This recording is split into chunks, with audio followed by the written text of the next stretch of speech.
Hello friends, today we are going to discuss about the topic of the emotion and which is very important and it is the neurological disorders and topic name is headache. Today we are going to discuss about headache. So headache. Headache is unpleasant sensation or pain in brain caused by any underlying disorders। यानी headache क्या है? एक unpleasant sensation है या फिर अपन pen बोल सकते हैं। ब्रेन हमारी सर दर्द अपन हिंदी में जैसे बोलते हैं, तो ये क्या है, ब्रेन के अंदर अगर पेन हो रहा है या फिर अनप्लेजेंट सेंसेशन हो रहा है जो कि किसी भी अंडरलाइनिंग डिसऑर्डर्स यानी किसी भी एक्सटर्नल फैक्टर्स की वजह से, स्ट्रेस की वजह से या फिर किसी डिजीज़ की वजह से अगर ये कंडीशन कोज हो रही है तो उसको अपन बोलते हैं headache. Headache can differ greatly in regard to pain type. यानी जो हेडेक है वो किस किस बेसिस पे डिपेंड कर सकता है, जिसमें फर्स्ट जो फैक्टर है वो है पेन टाइप। यानी पेन किस प्रकार का है, सीवियर पेन है, एक्यूट पेन है या नॉर्मल, मतलब किस प्रकार का पेन है, पेन टाइप क्या है, उस बेसिस पे अपन इसको डिफ्रेंशिएट कर सकते हैं। Second, location. Location means pain है वो एक साइड हो रहा है या फिर दोनों साइड हो रहा है, ठीक है, पूरे हेड में हो रहा है, फ्रंटल हेडेक है, किस साइड, लोकेशन हमारी क्या है हेडेक की, उस बेसिस पे भी अपन हेडेक को डिफर कर सकते हैं। नेक्स्ट जो है वो फ्रीक्वेंसी, यानी कितनी रेंज में, किस फ्रीक्वेंसी के साथ में है वो हेडेक हो रहा है या फिर रेगुलर हो रहा है या फिर रुक रुक के हो रहा है। सो इस बेसिस पे अपन क्या कर सकते हैं, हेडेक को एक्सप्लेन कर सकते हैं। नेक्स्ट इसमें है टाइप्स ऑफ हेडेक। क्या क्या टाइप्स हेडेक के हो सकते हैं, जिसमें जो फर्स्ट जो टाइप है वो है प्राइमरी हेडेक। प्राइमरी हेडेक के अंदर क्या होता है, प्राइमरी हेडेक यानी प्राइमरी जो चीज़ होती है वो रिलेटेड होती है कि पर्टिकुलर जिस डिजीज़ के बारे में अपन बात करें, जिस ऑर्गन के बारे में बात करें, उसके अंदर अगर कोई भी चेंजेस आते हैं उसकी वजह से अगर वो चीज़ कोज हो रही है तो वो आती है प्राइमरी कंडीशन के अंदर। तो प्राइमरी हेडेक के अंदर क्या है, डिसफंक्शन और over activity of pain sensitive feature in head cause the primary headache. यानी कोई भी ओवर एक्टिविटी हमारे ब्रेन के अंदर हो रही है, कोई भी फंक्शनिंग है वो अल्टर हो रही है, तो उस वजह से अगर हेडेक कोज हो रहा है तो वो आता है अपना प्राइमरी हेडेक के अंदर। जैसे इसके अंदर कुछ प्राइमरी हेडेक को भी फर्दर डिवाइड किया गया है, उसमें फर्स्ट जो है वो है टेंशन टाइप हेडेक, या और ये क्या है, मोस्ट कॉमन टेंशन टाइप, यानी स्ट्रेस की वजह से अगर हेडेक हो रहा है जो प्रेजेंट में बहुत ज़्यादा कॉमन हो चुका है। सो टेंशन की वजह से हेडेक हो रहा है, tension type headache. Second, migraine headache. Migraine headache यानी अपने ब्रेन के अगर एक साइड वाले पार्ट के अंदर, यानी दो पार्ट्स होते हैं अपने हेडेक के, लेफ्ट साइड और राइट साइड। जो अपना लेफ्ट लोब है या फिर अपना रोड है, किसी में भी अगर एक साइड हमारे ब्रेन के अंदर सीवियर पेन हो रहा है तो वो कंडीशन माइग्रेन के अंदर आती है। नेक्स्ट, क्लस्टर हेडेक हो गया। न्यू डेली परसिस्टेंट हेडेक यानी डेली अगर हमारे ब्रेन के अंदर पेन हो रहा है किसी भी अंडरलाइनिंग कोजेस की वजह से, तो वो हेडेक। सो ये प्राइमरी हेडेक्स होते हैं जो जो किसी भी ब्रेन की अगर फंक्शनिंग में अल्ट्रेशन हो रहा है या फिर ओवर एक्टिविटी की वजह से ब्रेन के अंदर पेन होता है, उसको अपन बोलते हैं हेडेक। नेक्स्ट जो इसके अंदर ये है माइग्रेन, जो भी मैंने आपको बताया कि मीन्स की हाफ पार्ट ऑफ हेड, मतलब एक साइड वाले पार्ट के अंदर अगर पेन हो रहा है तो वो आती है माइग्रेन की कंडीशन। जिसमें इसमें राइट भी है कि migraine is a severe headache condition in which vascular and internal headache occurs in this more pain in half part of headache. यानी ये क्या है, वो सीवियर हेडेक की कंडीशन है जिसके अंदर क्या होता है कि हेडेक के अंदर अगर इंटरनल हेडेक के अंदर अगर कोई भी चेंजेस आ रहे हैं, वस्कुलर चेंजेस आ रहे हैं, ब्लड वेसल्स में अगर कोई भी ऑब्स्ट्रक्शन आ रहा है, उसकी वजह से अगर पेन हो रहा है, ब्रेन हेडेक हो रहा है, तो उसको अपन बोलते हैं माइग्रेन। और ये बेसिकली क्या होता है, half part of the head के अंदर ये अपन को शो होता है। नेक्स्ट जो अपना को जो टाइप है वो है सेकेंडरी टाइप। सेकेंडरी टाइप के अंदर क्या होता है कि ये मीन्स कि other than other medical condition, यानी ब्रेन से रिलेटेड ना होके कोई और मेडिकल कंडीशन और मेडिकल डिजीजेस की वजह से अगर अपने हेडेक हो रहा है तो वो आता है सेकेंडरी हेडेक के अंदर। तो इसमें ये लिखा हुआ है, an underlining medical condition that cause secondary headache, it is a sign of disease यानी सेकेंडरी हेडेक क्या हो सकता है, किसी भी डिजीज का एक साइन भी हो सकता है। अपन साइन एंड सिम्टम्स पढ़ते हैं तो उसके अंदर अपन देखते हैं कि हेडेक आता है, तो वो हेडेक जो सेकेंडरी हेडेक है वो है किसी भी डिजीज का मीन साइन और सिम्टम भी हो सकता है, जिसमें इसमें अपन देख रहे हैं फर्स्ट है डिहाइड्रेशन हेडेक, यानी डिहाइड्रेशन की वजह से हेडेक हो रहा है।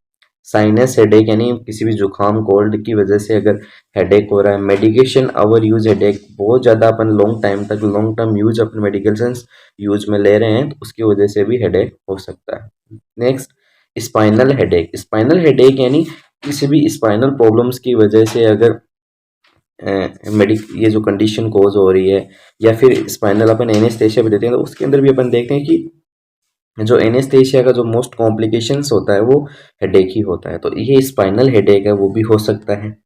नेक्स्ट जो है वो है thunder clap headache. Thunder clap headache के अंदर मीन्स कि extremely painful that comes on suddenly and reaches it's most intense pain with in 1 minute and last at least 5 minute. मतलब ये थंडर क्लेप हेडेक वो है कि जो मीन्स सडनली ये अकर होता है, अचानक से ये अकर होता है और अचानक से ये इतना ज़्यादा ये पेन कोज करता है कि अपन बता नहीं सकते। मीन्स हाई लेवल पे ये क्या है चला जाता है और अचानक से फिर 5 मिनट के अंदर ये क्या हो जाता है, ठीक भी हो जाता है। मतलब स्टार्टिंग में इंटेंस लेवल पे ये गया है, स्टार्टिंग में बहुत ज़्यादा हाई लेवल पे ये पेन चला जाता है, सीवियर पेन होता है, फिर अचानक से ये क्या हो जाता है, नॉर्मल भी हो जाता है। तो ये होता है थंडर क्लेप हेडेक। सो ये अपने दो टाइप्स पढ़े जिसमें फर्स्ट था प्राइमरी हेडेक और सेकंड था सेकेंडरी हेडेक। नेक्स्ट अब अपन बात करते हैं कि इसके कोजेज क्या क्या हो सकते हैं। ठीक है, कोजेज के अंदर अपन ने इसमें देखेंगे कि इसका जो फर्स्ट कोज है वो है severe mental and emotional stress, जो अपने टाइप्स के अंदर भी पढ़ा था कि स्ट्रेस या फिर टेंशन टाइप हेडेक है उसकी वजह से भी पेन है वो कोज हो सकता है। तो इसमें फर्स्ट तो कोजेज यही है कि severe mental and emotional stress. Second exposure to pollution और स्मोक, यानी इन्वायरमेंटल कंडीशंस की वजह से भी हेडेक कोज हो सकता है, यानी पोल्यूशन की कंडीशन में अपन या फिर स्मोक बहुत ज़्यादा अपन एक्सपोज हो रहे हैं तो हेडेक की कंडीशन है वो अकर हो सकती है। नेक्स्ट हेड ट्रॉमा, यानी कोई भी इंजरी हेड को हुई है, ट्रॉमा हुआ है, एक्सीडेंट हुआ है तो उसकी वजह से हो सकता है। डिजीज की वजह से भी हो सकता है, जैसे अपने सेकेंडरी जो हेडेक है उसके अंदर पढ़ा था जैसे साइनस हो गया, कॉमन कोल्ड, या फिर कोई भी डिजीज मेनिंजाइटिस हो गया, हाइपरटेंशन हो गया, ठीक है, एब्सेस फॉर्मेशन हो गया, या फिर और भी कोई डिजीज, मतलब एज डिजीज साइन ये है जो हेडेक है वो कोज हो सकता है। नेक्स्ट हेरिडिटी, ये कोज भी हो सकता है। नेक्स्ट एल्कोहलिज्म, यानी ओवर यूज, कोई भी पर्सन है वो एल्कोहल को यूज करता है तो उसकी वजह से भी हेडेक है वो अकर हो सकता है। नेक्स्ट है ईटिंग सर्टेन फूड्स और इंग्रेडिएंट्स लाइक कैफीन, चॉकलेट, चीज, अल्कोहल। मीन्स वही है कि अगर कोई भी पर्सन है वो बहुत ज़्यादा अमाउंट में ऐसी फूड जो है कंज्यूम करता है, ऑयली फूड्स कंज्यूम करता है, कैफीन है, चॉकलेट्स वगैरह है, चीज़ है, या फिर अल्कोहल है, ये बहुत ज़्यादा अमाउंट में कंज्यूम करता है तो ये एज ए कॉम्प्लिकेशंस के रूप में हेडेक वो अकर हो सकता है। तो ये सारे हेडेक के कॉजेज थे। नेक्स्ट अपन बात करते हैं क्लिनिकल फीचर्स यानी साइन एंड सिम्टम्स। अब अपन के क्या क्या जो साइन एंड सिम्टम है वो अपन को शो हो सकते हैं, उसमें फर्स्ट तो वही है कि पेन इन हेडेक, अपने जो सर्द है उसमें पेन अपन को फील होगा, पेन सेंसेशन होगा, और pain in the half cranium in migraine. और अपन एक चीज जो पॉइंट पढ़ा था माइग्रेन, एक टाइप पढ़ा था हेडेक का माइग्रेन, उसके अंदर क्या होगा कि जो पेन होगा वो हाफ क्रेनियम के अंदर अपन को शो होगा। नेक्स्ट इरिटेबिलिटी होगी, नोजिया एंड वोमिटिंग जो कंडीशन है वो देखने को मिल सकती है। डिजीनेस है वो अपने को देखने को मिल सकता है। एंगर, यानी जब हेडेक होता है तो मीन्स ये एक्सट्रीम एक्टिविटी है, वो अपनी जो एक्टिविटीज़ हैं वो ज़्यादा इंक्रीज हो जाती हैं, टेम्परेचर है वो अपना इंक्रीज हो जाता है, उसकी वजह से एंगरनेस है वो पर्सन के अंदर शो हो सकता है। वीकनेस है, स्पीच डिफ़िकल्टीज जो देखने को मिलेगी। लैक ऑफ कंसंट्रेशन, यानी अपने ब्रेन के जो भी फंक्शंस हैं वो अगर अल्टर हो रहे हैं तो अपने को लैक ऑफ कंसंट्रेशन है वो देखने को मिल सकता है। नेक्स्ट है पैरास्थीसिया या फिर पैरालिसिस, यानी सीवियर कंडीशन के अंदर अगर माइग्रेन हो रहा है, सीवियर कंडीशन के अंदर अगर हेडेक जा रहा है तो हो सकता है वो एट लास्ट फेज जो पैरालिसिस है, पैरास्थीसिया, वो भी कोज करते हैं। तो ये बेसिक साइन एंड सिम्टम्स होते हैं हेडेक के। नेक्स्ट अपन बात करते हैं डायग्नोसिस की, यानी अब हम कैसे कैसे इस चीज़ को डायग्नोस कर सकते हैं क्या क्या अपन टेस्ट वगैरह है वो करवा सकते हैं, वो आता है डायग्नोसिस या डायग्नोस्टिक इवाल्युएशन अपन बोल सकते हैं। तो बेसिकली अपन स्टार्टिंग में पेशेंट का हिस्ट्री कलेक्शन और फिजिकल एग्जामिनेशन करते हैं, जिसके अंदर अपन पेशेंट से उसकी जो भी हिस्ट्री है, उसकी जो भी previous medical history, previous surgical history, कोई भी इवेंट्स वगैरह हुए हैं उसके बारे में अपन डिटेल में पेशेंट से इंफॉर्मेशन है वो गैदर करते हैं। नेक्स्ट अपन सीबीसी या फिर ब्लड टेस्ट है वो अपन करवा सकते हैं। नेक्स्ट सिटी स्कैन और हमारे करवा सकते हैं। अगर ब्रेन के अंदर कोई भी ट्यूमर की कंडीशन हो, कोई भी अदर कोई भी इन्फेक्शन वगैरह हो रखा हो, तो उस चीज़ को डिटेक्ट करने के लिए अपन सिटी स्कैन और एमआरआई है वो करवा सकते हैं। नेक्स्ट कंप्लीट न्यूरोलॉजिकल एग्जामिनेशन, मतलब अपन कोई भी ब्रेन का है वो कंप्लीट एग्जामिनेशन करेंगे। क्या उसके अंदर एक्टिविटीज़ हो रही हैं, क्या सीएसएफ का लेवल है, ठीक है, क्या सीएसएफ का प्रेशर है, वो पूरी मतलब अपन न्यूरोलॉजिकल जो एग्जामिनेशन है उसकी कॉग्निटिव एबिलिटीज़ हैं वो सारी अपन क्या करेंगे इसके अंदर डिटेक्ट करेंगे। तो ये बेसिक अपन डायग्नोसिस कर सकते हैं। नेक्स्ट अपना आता है ट्रीटमेंट, यानी अब अपन कैसे है इस हेडेक को ट्रीट कर सकते हैं, क्या क्या मेडिकेशंस हैं जो अपन यूज में ले सकते हैं, जिसमें treatment of headache depends upon its cause and type of headache. यानी जो ट्रीटमेंट होता है वो किन किन कंडीशंस पे डिपेंड कर सकता है। एक तो उसके कोज क्या है, according to cause and type of headache, यानी किस प्रकार का ये हमारा हेडेक हो रहा है, नॉर्मल हेडेक है, सीवियर हेडेक है, या फिर ब्रेन के एक पार्ट में हो रहा है, या फिर दोनों साइड हो रहा है। मतलब डिपेंड करता है कि क्या क्या सिम्टम्स हैं, क्या कोज हैं, उसके हिसाब से अपन क्या करेंगे, पेशेंट को ट्रीटमेंट प्रोवाइड करेंगे। सो इसमें अपन देखते हैं, जिसमें फर्स्ट है to provide anti hypertensive drug, यानी कोई भी पेशेंट है अगर हाइपरटेंशन की वजह से उसको हेडेक हो रहा है तो अपन क्या करेंगे, जो एंटी हाइपरटेंसिव ड्रग्स हैं वो पेशेंट को प्रोवाइड करेंगे, जिसमें आती है एटिनोलोल, प्रोपेनोलोल, ठीक है। नेक्स्ट है एंटी कन्वल्जेंट्स और नेसेड्स एज पर रिक्वायर्ड, यानी पेशेंट को अकॉर्डिंग टू सिम्टम्स में अगर नेसेड्स जो पेन बहुत ज़्यादा सीवियर है तो अपन नेसेड्स वगैरह हैं, अगर पेशेंट को कन्वर्जेंट की कंडीशन हो रही है तो एंटी कन्वर्जेंट जो ड्रग्स हैं वो पेशेंट को एडमिनिस्टर कर सकते हैं। नेक्स्ट है एंटी एमेटिक्स, यानी नोजिया एंड वोमिटिंग अगर पेशेंट के अंदर देखने को मिलता है तो अपन जो एंटी एमेटिक जो ड्रग्स हैं वो अपन यूज में ले सकते हैं, जिसमें बेसिकली अपन यूज में लेते हैं जो अपनी एम सेट होता है, ठीक है, जो एम सेट ड्रग होती है वो अपन बेसिकली यूज में ले सकते हैं। नेक्स्ट पॉइंट है वो है surgical management can also be done in some cases like head tumour और इंट्राक्रैनियल हेमरेज, यानी अपना जो हेडेक है वो किसी अंडरलाइनिंग कंडीशंस जैसे हेड ट्यूमर की वजह से या फिर कोई भी इंट्राक्रैनियल हेमरेज की कंडीशन अगर अकर हो रही है जिसकी वजह से हेडेक है वो अकर हो रहा है, तो अपन इन कंडीशंस में सर्जिकल मैनेजमेंट है वो भी अपन कर सकते हैं। नेक्स्ट है relaxation techniques like manage stress that can relieve headache, यानी अपने ये भी पढ़ा था टाइप्स के अंदर कि एक टेंशन टाइप हेडेक होता है, स्ट्रेस टाइप हेडेक होता है, कि स्ट्रेस की वजह से अगर हेडेक कोज हो रहा है तो अपन क्या है उस स्ट्रेस को मैनेज करने के लिए जो रिलैक्सेशन टेक्निक्स वगैरह है वो यूज में ले सकते हैं, जैसे डीप ब्रीथिंग हो गया, डाइवर्सनल जो भी एक्टिविटीज़ हैं वो अपन यूज में ले सकते हैं, जो म्यूजिक सुनना हो गया, ठीक है। तो इन सब एक्टिविटीज़ को अपन यूज में ले सकते हैं, जिससे अपनी जो स्ट्रेस लेवल है वो क्या हो जाता है, डिक्रीज हो जाता है। मतलब मीन्स अपन को पेशेंट को क्या करना है, डाइवर्सनल और रिक्रिएशनल एक्टिविटीज़ हैं वो प्रोवाइड करनी है, ठीक है। सो ये बेसिक मेडिकल जो अपना ट्रीटमेंट होता है उसके अंदर तो ये सारी मेडिकेशंस वगैरह हैं जो वो इंक्लूड हो जाती है। नेक्स्ट इसमें आता है कि नर्सिंग मैनेजमेंट। नर्सिंग मैनेजमेंट में वही है कि लगभग नर्सिंग मैनेजमेंट क्या, नर्स का रोल होता है इसको ट्रीट करने में। सो इसमें जो पॉइंट्स हैं उसमें है assess the nature and site of headache, means अपन को हेडेक कहाँ हो रहा है, कौन से साइट पे हो रहा है, क्या उसका नेचर है, सीवियर है, एक्यूट है, थ्रोम्बिंग है, ये सब अपन को क्या करना है, असेस करना है। Provide calm environment to the patient को अपन को क्या करना है, जो काल्म इन्वायरमेंट है वो प्रोवाइड करना है, शांत वातावरण है वो प्रोवाइड करना है।